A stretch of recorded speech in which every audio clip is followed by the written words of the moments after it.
రాజకుమారి కుంతి,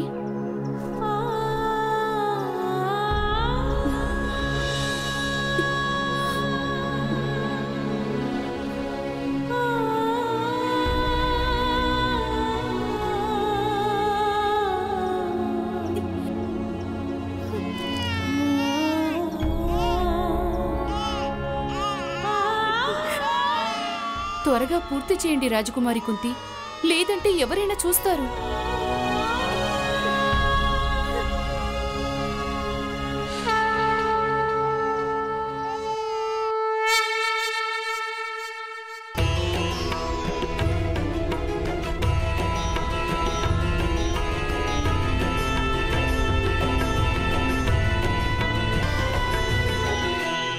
ఈ చిన్నారి తండ్రి మనల్ని చూస్తున్నారు ప్రియంబద. వారి నుంచి నేను దేనిని దాచిపెట్టలేను.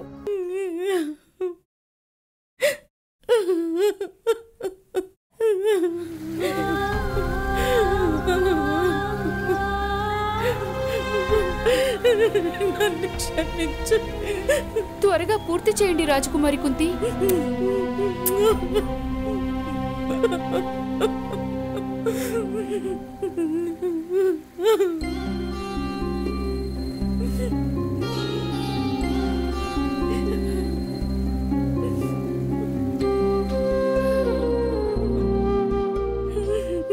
నన్ను క్షమించు పుత్ర.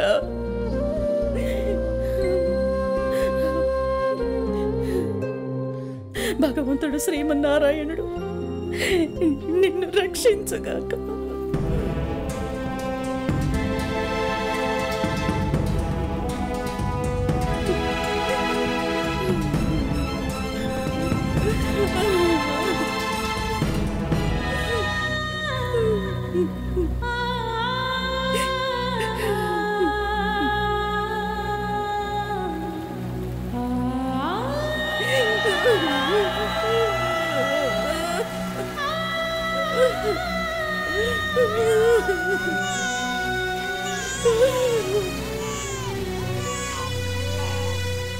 నా పుత్రుడు, నా పుత్రుడు, రాజకుమారి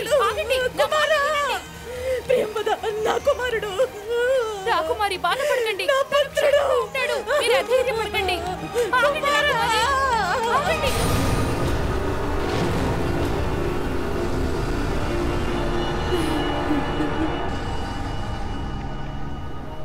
భగవానుడు శ్రీ సూర్యనారాయణుడు నా పట్ల చాలా కోపంగా ఉన్నారు ప్రియంబద.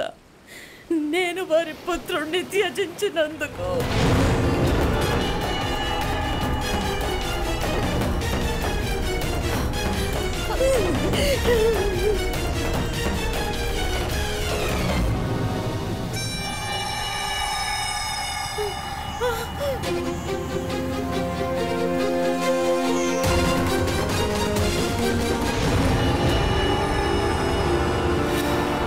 ఈ రోజు సూర్యనారాయణ తాపం చాలా అధికంగా ఉంది. ఎందుకు వారు ఎంత కోపంగా ఉన్నారు? తప్పకుండా ఖచ్చితంగా ఏదో అకృత్యం జరిగి ఉంటుంది.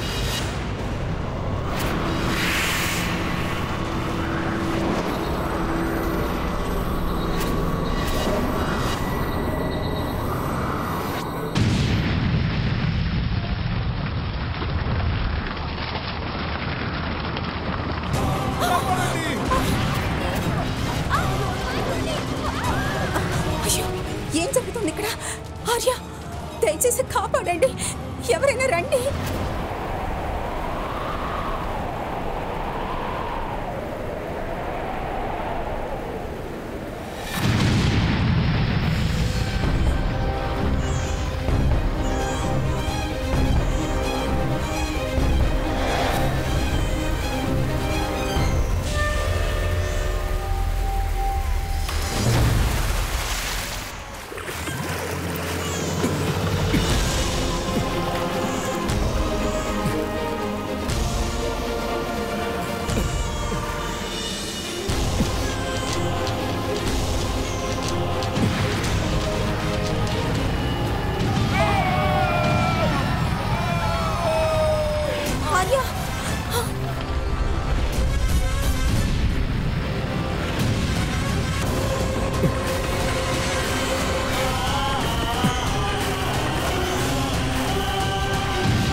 అయ్యో రాధకేమైంది?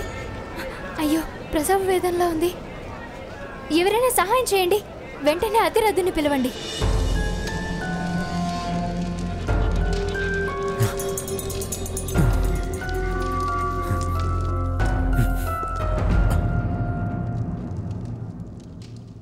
తమరి దివ్య బాలుని రక్షించడం కోసం నన్నెందుకు పిలిపించారు?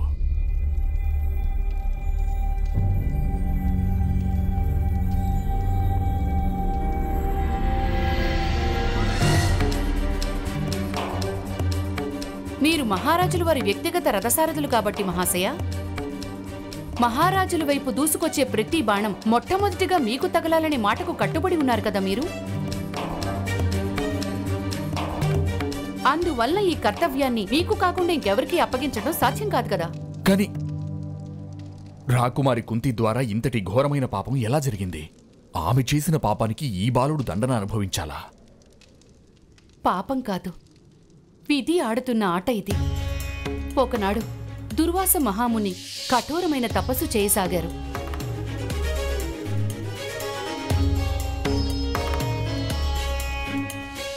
మహారాజుల వారి ఆదేశం ప్రకారం రాకుమారి కుంతీదేవి దుర్వాస మహామునికి విశేష సేవలు చేసేవారు. దుర్వాస మహామునులు వారు ఆమె సేవలకు మెచ్చి వరం అనుగ్రహించారు. తనకు అనుగ్రహించిన మంత్రశక్తి ద్వారా ఏ దేవతలనైనా ఆవాహన చేయవచ్చని చెప్పారు. ఒక కుమారుని పొందడానికి కూడా వరం ఇచ్చారు. రాకుమారి కుంతీదేవి భగవానుడైన సూర్యనారాయణ స్వామిని ఆవాహన చేశారు.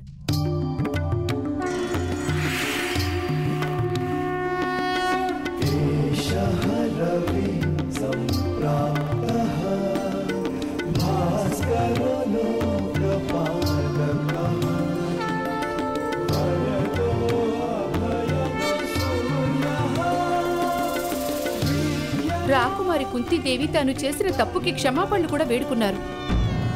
కానీ ఆ దుర్వాస మహాముని ఇచ్చిన వరం నిష్ఫలం కాలేదు. భగవాన్ సూర్యనారాయణ స్వామి మంత్రబద్ధులయ్యారు. రాకుమారికి తన వరప్రసాదాన్ని అనుగ్రహించారు. సూర్యనారాయణ భగవానుడు రాకుమారికి అభయం ఇచ్చారు. వారు తన పుత్రుడిని ఎల్లవేళలా రక్షిస్తానన్నారు.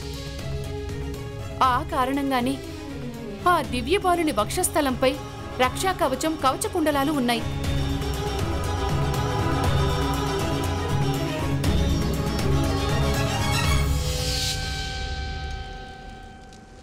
కాని దేవి, ఈ చిన్నారి బాలుడు చేసిన తప్పేమిటి?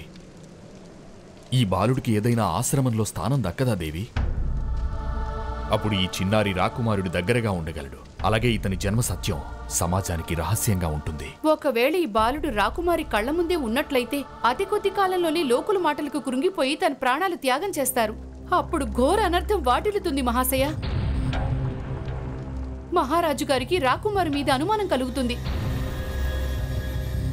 అందుకే ఈ దివ్య బాలుడు రాకుమార్తెకి దూరంగా ఉండాలి. అలాగే రహస్యంగా ఉండటము అనివార్యం కూడా. ఈ కారణంగానే నేను ఈ బాలుని రక్షణ బాధ్యత మీకు అప్పగిస్తున్నాను. నాకా? నేనే విధంగా ఈ బాలుడికి రక్షణ వహించగలను? మీ ఇంట్లో ఈ బాలుడికి ఆశ్రయం ఇవ్వడం ద్వారా, మీ కుమారునిగా స్వీకరించడం ద్వారా. ఈ బాలుడు దైవాంశుడు. ఒక క్షత్రియ వంశంలో జన్మించినవాడు సూత జాతికి చెందిన మా ఇంట ఎలా పెరగలడు? సుషేణవర్య, సూతుల వారింట ఇతను సూతపుత్రునిగా పెరిగి పెద్దవాడవుతాడు.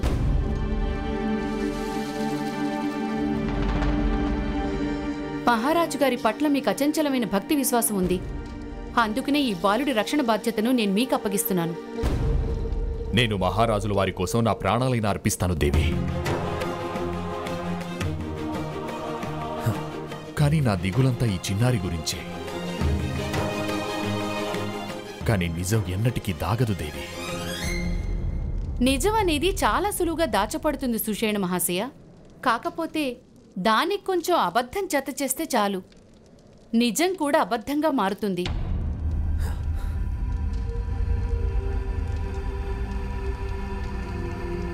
మీరీ నిజాన్ని ఎప్పటికీ రహస్యంగానే ఉంచాలి. కానీ దేవి,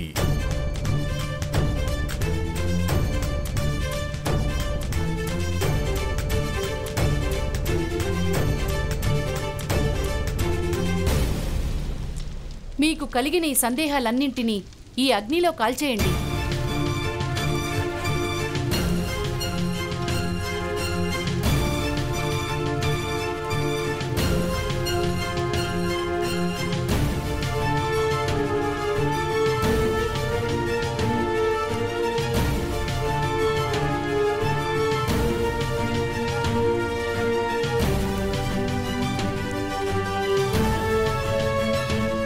నేను ప్రతిజ్ఞ చేస్తున్నాను, ఈ బాలుడి విషయంలో నా నోటి ద్వారా ఎట్టి పరిస్థితుల్లో ఎవ్వరితోనూ ఎన్నటికీ చెప్పను.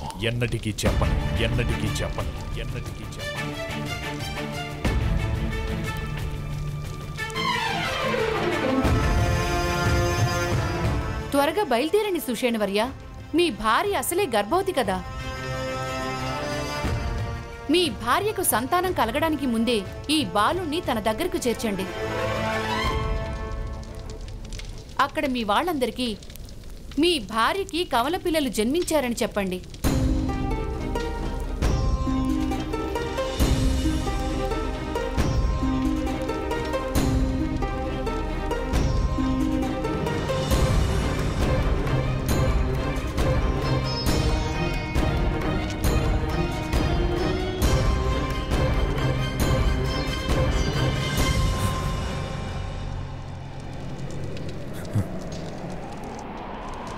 ఇది ఎలా సాధ్యం దేవి?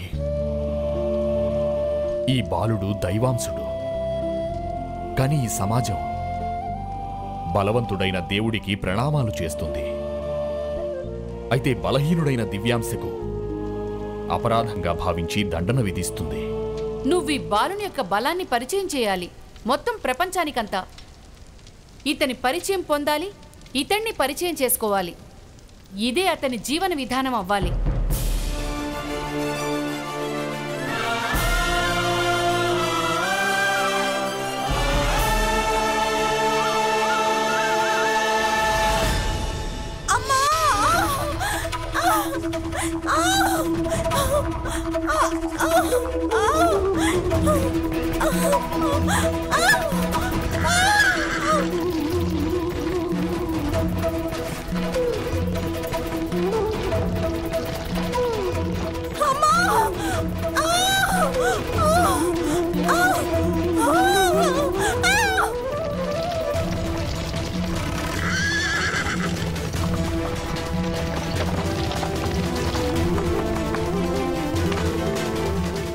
త్వరగా రండమ్మా. రాధమ్మ చాలా వేదన పడుతున్నారు. ఏ క్షణంలోనైనా ప్రసవం కావచ్చు.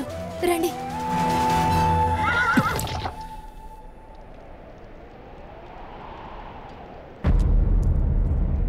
రాధకి ప్రసవ వేదన ఎప్పుడు మొదలైంది? సూర్యనారాయణ తాపం ఎక్కువైనప్పటి నుండి.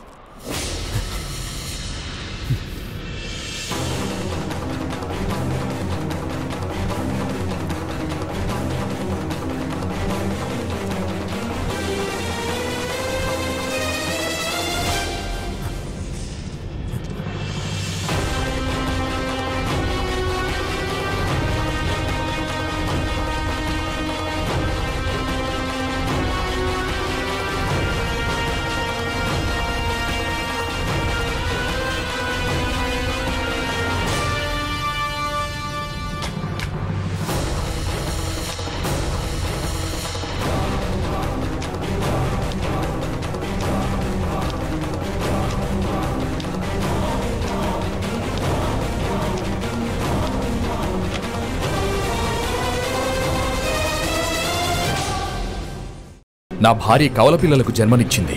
కర్ణుడు ఇంకా శోనుడు. మంత్రసాని గారిని పిలిపించండి. నిజమేమిటో అందరి ముందు బయటపడుతుంది. సూర్యపుత్ర కర్ణ